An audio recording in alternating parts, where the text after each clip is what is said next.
التركيز على تأهيل وتطوير المرافق الرياضية بشكل عام ومن جميع جهاتها هو من أولويات نجاح العمل الرياضي الذي يستند عليه ليكون بالصورة المثلى. مسؤولو نادي الكرخ وبعض من المؤسسات الحكومية خططوا ودرسوا ليضعوا خطوات الإعمار والصيانة للقاعات والملاعب الخاصة به لتكون نموذجا يخدم جميع اللاعبين المنضوين تحت خيمة الأصفر الكرخي. تعاون مثمر أثمر أنه هذا الملعب خلال فترة حوالي 70 يوم الملعب اشتغلنا عليه كأرضية كري كفضاء الملعب منازع الإنارة يعني البلاجكتورات. بس حبيت أنطي يعني رسالة أنه هذا الملعب كلفة الأرضية هاي كلفتنا 70 مليون كإدارة نادي الكرخ، ونحن نعتبر يعني مبلغ جيد جدا يعني نسبة للمبالغ الموجودة.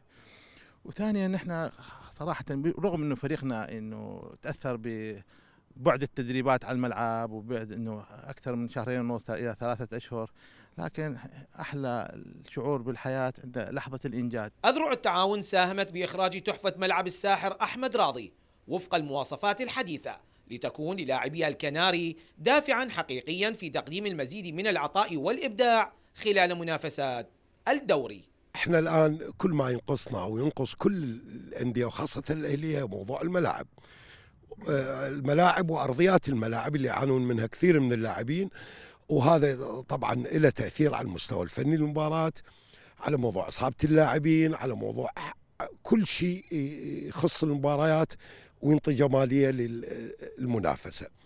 ولذلك احنا نشوف هاي الجهود تكاتفت والجهود يمكن وصلت إلى هذا الحد وظهور الملعب بهاي الجمالية. فترة إعمار الملعب لم تكن طويلة، لكن التدقيق بكل صغيرة وكبيرة فيه أضاف أشياء عدة من أجل أن يكون متكاملا ليعطي صورة جميلة يبعثها لكل المشاهدين والمتابعين لأحداث المسابقة الكروية. آلية العمل الصحيحة والمتقنة التي انتهجتها إدارة نادي الكرخ هي من ولدت هذا الصرح الجميل ليكون جزءا مهما ورئيسيا في نجاح مشوار أبناء الكناري. زيد غالب، العراقية الرياضية، بغداد.